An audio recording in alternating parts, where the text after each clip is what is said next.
yourself to just be. Take a nice, slow, deep breath and become fully present. Allowing your mind to dwell in this beautiful place of service, which is our theme today. And there's so many ways that we can serve.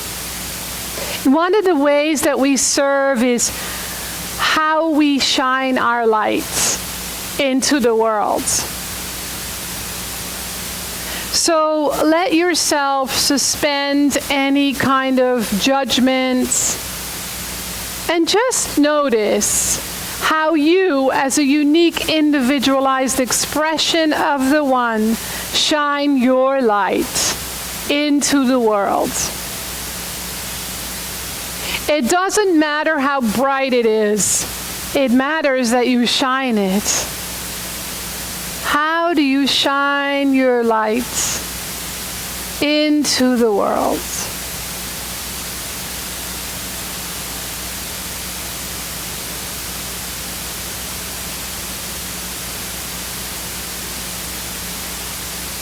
There might be so many ways that they're impossible to all name or count. Just let yourself fill up on how you shine your light into the world, knowing it's enough, knowing it's perfect the way it is for right now.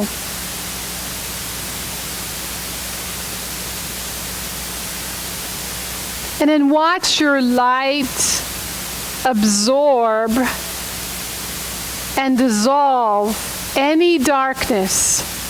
Send it wherever you feel it needs to go.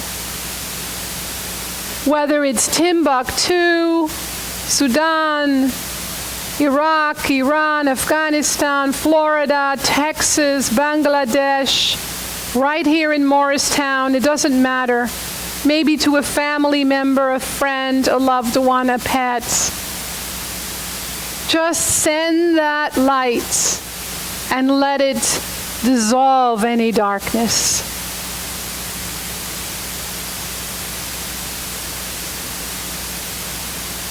What you might notice is that once you send your light and it dissolves any darkness, the light grows brighter, because that's how light works.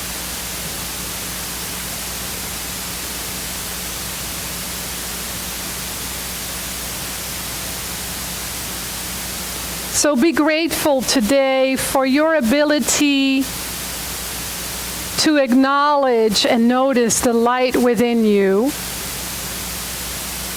and how you get to shine it wherever you go.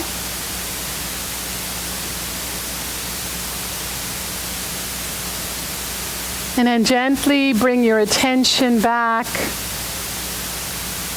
and slowly, when you're ready, open your eyes.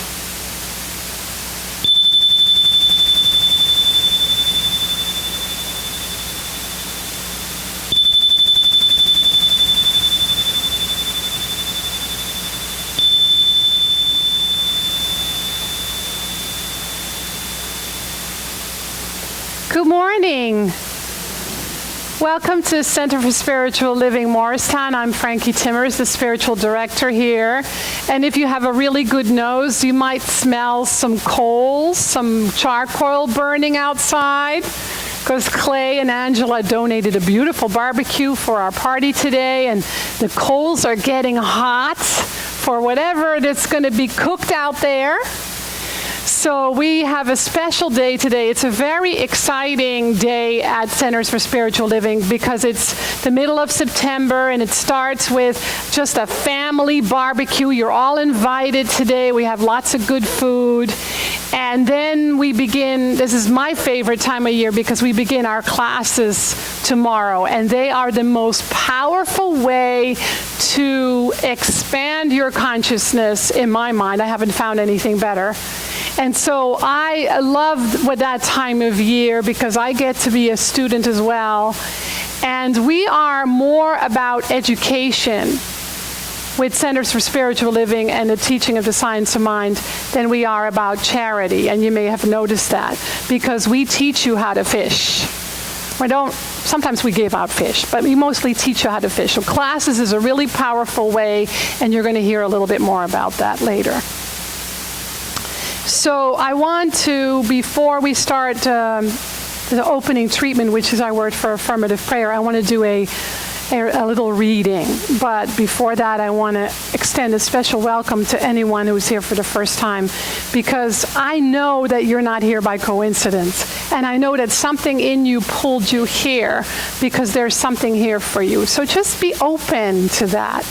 And I want to extend a special welcome to Kim Yarson and her son Joey, who are doing the music today. And they're staying for the barbecue, so they're going to be playing outside while we are eating all the yummy food. Of course, you get to eat too. So many people that I've spoken to this week and have worked with in counseling are very stressed out because of everything that's in the news. All over the world, it seems that Mother Nature is wreaking havoc. It's close for us being in the United States because we've just went through Hurricane Harvey, and now we're very aware of Hurricane Irma. And I know that many of you have family, friends, and acquaintances and colleagues in Florida, as do I. And so people are really stressed and worried. So I want to do the opening treatment for that. But I want to read something first from an amazing book. You're going to all want to run down to the bookstore and purchase this book. It's called Shortcut to a Miracle, and it's written by two people that are dear to my heart. The interesting thing is that they're ex-spouses. They wrote a book together, so you can only imagine what a miracle that is. Michael Rand and Elizabeth Arrett. It is known in quantum physics, what is known in quantum physics as chaos theory was named so in 1977 by a Belgian chemist named Ilya Prigogine, who won the Nobel Prize for recognizing it at a quantum level. That disorder can be the source of a new order. In other words, a process takes place in which a quantum system reorganizes at a higher level. In order for this to happen, however, there is a breaking down in the existing system. This dissipation is essential to allow the system to reorganize and restructure. Although the process appears to be chaotic, it is completely orderly, and the system actually self-organizes to a higher level of complexity. The sudden appearance of order out of chaos is the rule rather than the exception. If you think back over your own life, you will probably find instances where this occurred. This is another example of things we have learned from the quantum level. What is true at one level is true at all levels, no matter what it looks like. Beneath any chaotic appearance lies order and harmony. So whether you have chaos going on in your own life, or in your world, or see it in the world, underneath it is order and harmony. And if you hang out in the fear of chaos versus the faith in order and harmony, you're going to have a different experience. So let's treat for ourselves to be in order and in harmony, and for all those who are struggling right now because of these crazy hurricanes, especially in Florida. So I invite you to close your eyes. Let us know this, that at the center of all life, at the center of every single human being, at the center of all of this worldly expression is a system of perfect order and harmony. It has always been there. It will always be there. It's there, right here, right now. Whether we call it God, the perfect universe, divine right action, deep love, deep wisdom, spirit, God, Buddha, Allah, it doesn't really matter. Today we call it divine order and divine harmony at the center of all life. So right here, right now, each of us in our own unique way connects to this perfect system of order and harmony already within us. It is that which birthed us. It is that which has created us out of itself. It's in our DNA. It's our consciousness. It's who and what we are, divine order and divine harmony. It is everywhere present. And today we stand on the firm ground of our own powerful consciousness and choose to see it, choose to feel it, choose to be the instrument of it. So now we add to the creation of order and harmony, and we let go of anything that creates this order and disharmony, which is really our own belief system in lack, loss, and limitation. So as we bring more order to our own mind, our own heart, our own essence, through our mind, we see that life is unfolding in sweet perfection and that we can let go of fear, that we can truly live from faith, knowing that everything is unfolding perfectly, regardless of our opinion or anyone else's opinion, because we stand in the truth of our very being, which is changeless, which is pure order and pure harmony. Now we contribute in service to humanity from a place of truth with a capital T, from a place of faith, from a place of love, from a place of knowing that the universe itself knows what it's doing by bringing perfect order and harmony to life around us. With awe and gratitude for being such an instrument of bringing more order and harmony to our own consciousness and therefore to the world, we turn this word over to the universal law. And it responds by saying yes and activating this for us. And so it is.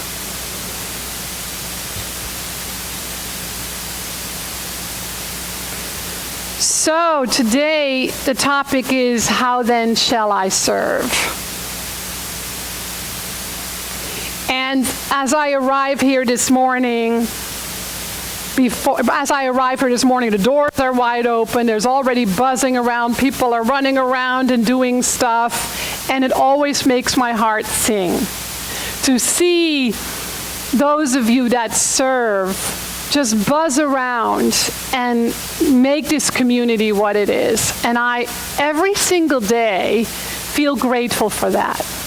Because sometimes we think that this center is just this building. Sometimes we think it's the leadership council. Sometimes people think it's me, but it really isn't. It is you who serve that make this community what it is.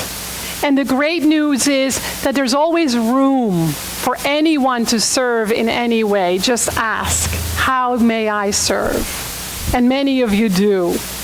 And I know that those of you that do, you really get it. And so I have a question for you, and you can kind of shout it out loud, maybe just a brief word or just a couple of words or a sentence. But my question to you is, how do you serve in the world? Where do you volunteer? How do you volunteer? Any shout outs?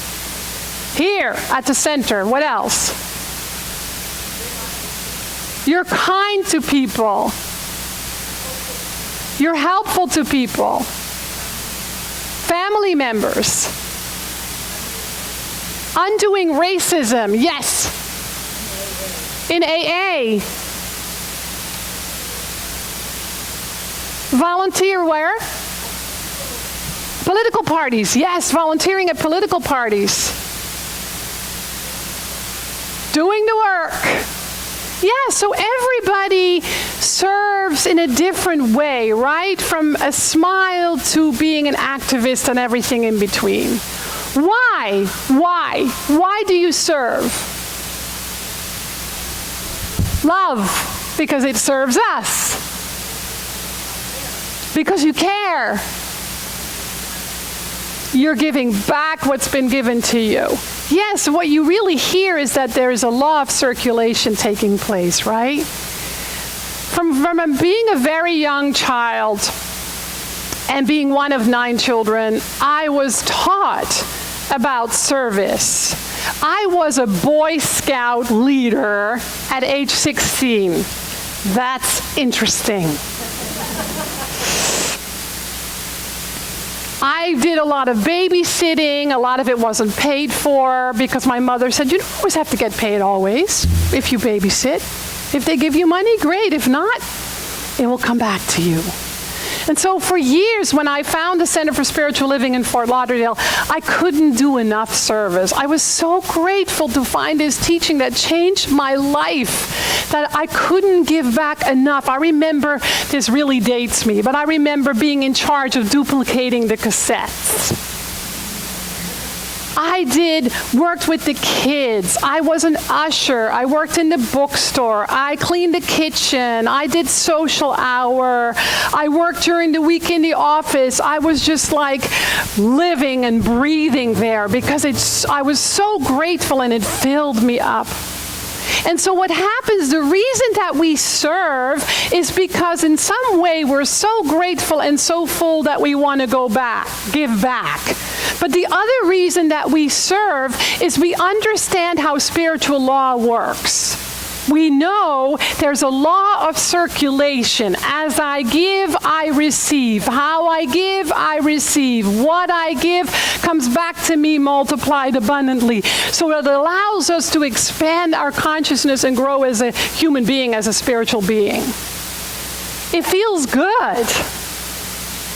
But let me tell you that sometimes it doesn't feel good. And you start to complain. I know who you are. And that's when we have to pay attention, because that's exactly our growing edge. It's not a bad thing. It's just something for us to notice. I know that sometimes when I serve and I don't feel good and I complain about time or energy or the people, that it's time to step back a little bit and to reflect. Last week I read parts of a poem by Khalil Gibran called On Work. And the last paragraph was this: work is love made visible. Service is love made visible.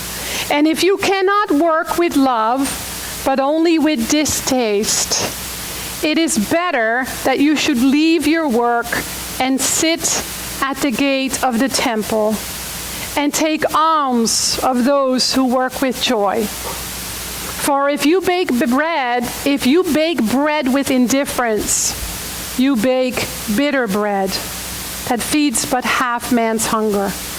And if you grudge the crushing of the grapes, your grudge distills a poison in the wine. And if you sing, though as angels, and love not the singing, you muffle man's ears to the voices of the day and the voices of the night. So it behooves us to really pay attention to how we serve, where we serve, when we serve, and what that little self-talk is in our own head. Just notice it. Because service is a very deep and powerful spiritual practice. I want to read this from Dr. Ernest Holmes. This is one of my Bibles. 365, Science of Mind. It's a daily wisdom. On page 78, it says, real giving is the art of transmitting ourselves to others and to conditions and situations that surround us. This kind of giving is not something for special occasions only. For it should become a habit growing out of your desire to live life to the fullest extent. Only that which becomes an inward habit of thought can spontaneously flow from the heart and transmit itself to everything we touch. Just as life belongs to the one who lives it, to the one who takes it, so the fuller life belongs only to the one who scatters every good he has. It is by giving of oneself to every person, every project, and every association with zest, love, and friendliness that one sees the larger possibility in all things. Beauty instead of ugliness, love instead of hate, the divine hidden within the human. So service then is a spiritual practice. It fits right in there with meditation, prayer, affirmation, study. It is sharing your energy. It is sharing how you've learned, how you've grown, what you've been given. And so in the little blurb that we email out every week, I put this. Seva is a Sanskrit word for selfless service to God. It's considered a deep spiritual practice that's about serving without expectation, without results, without reward, without appreciation, and to the benefit of others, not oneself. That's a tough one for us in the West. And I know this because I've worked with people in volunteer situation, and I've seen people get angry because they weren't thanked.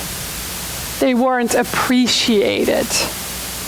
And so that's a really powerful practice right there. And I know what that's like because I've been there.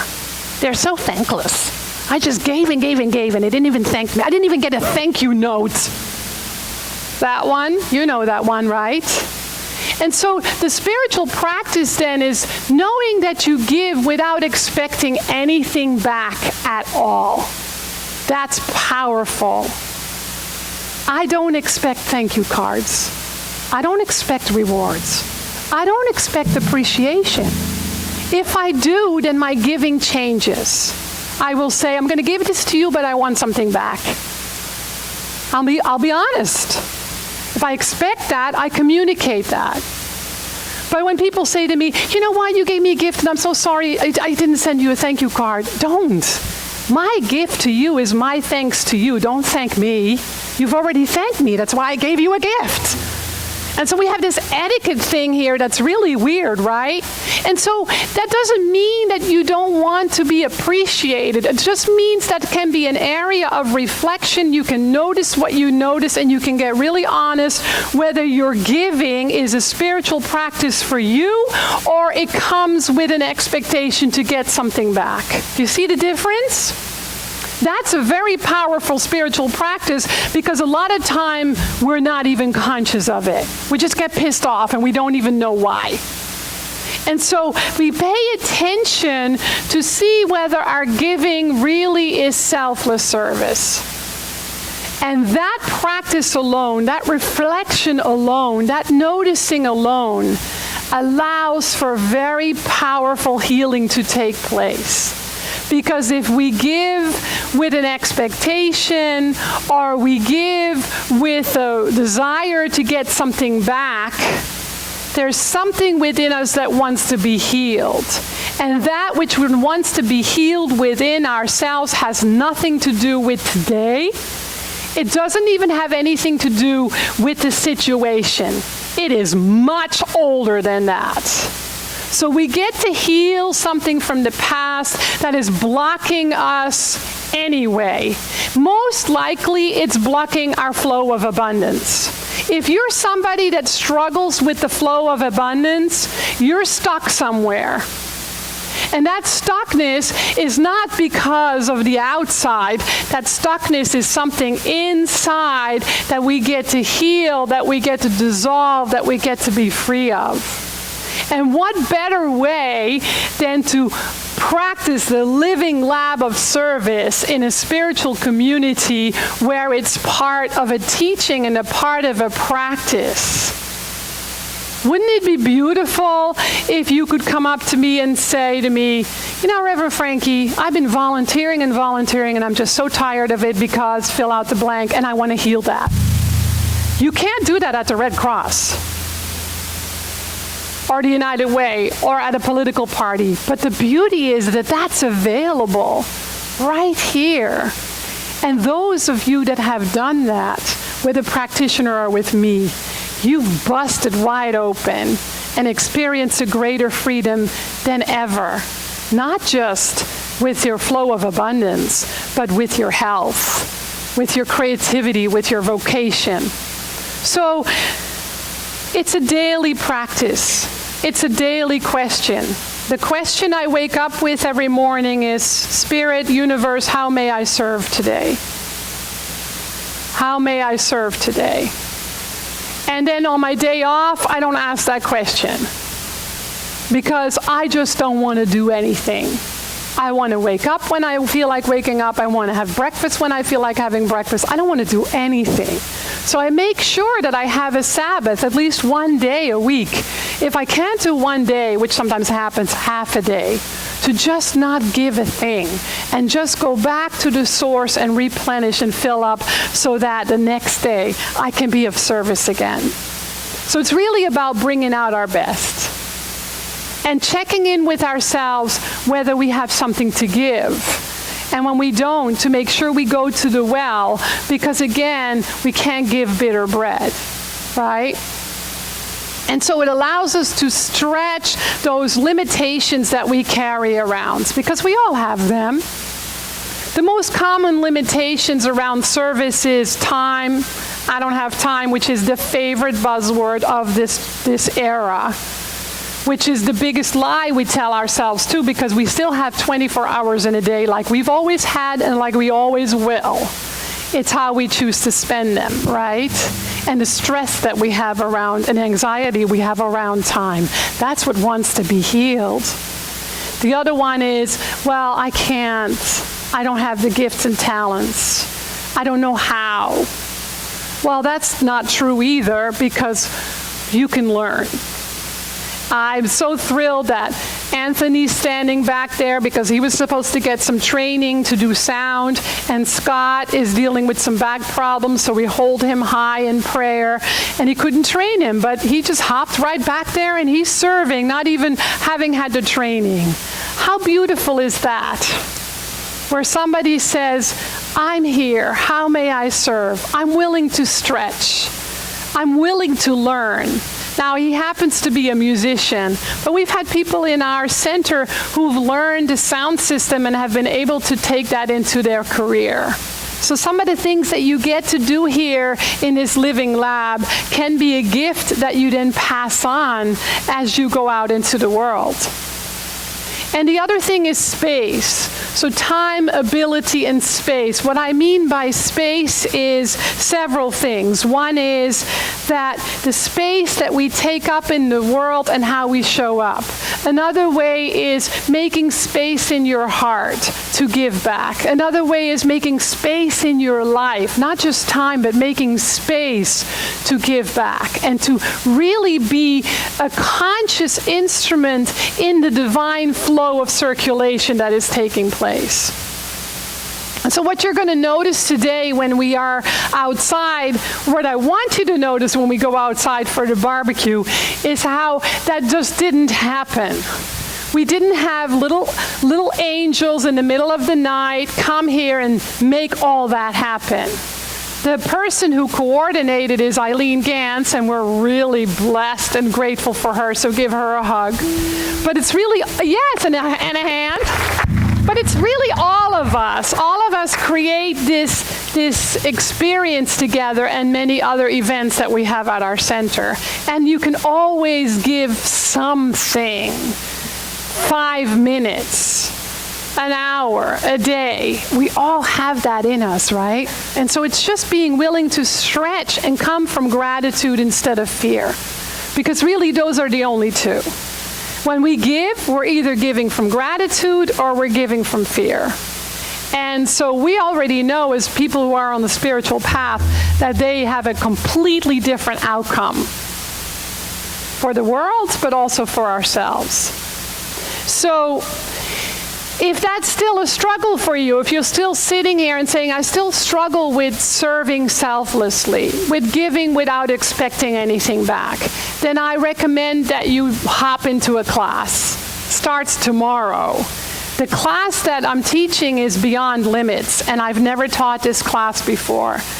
I've been spending the last 2 months, not continuously, but really exploring the information and the curriculum and preparing for it.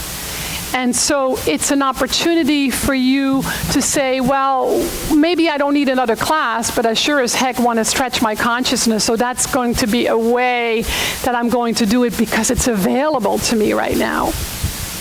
And so that may mean that you have to give some things up.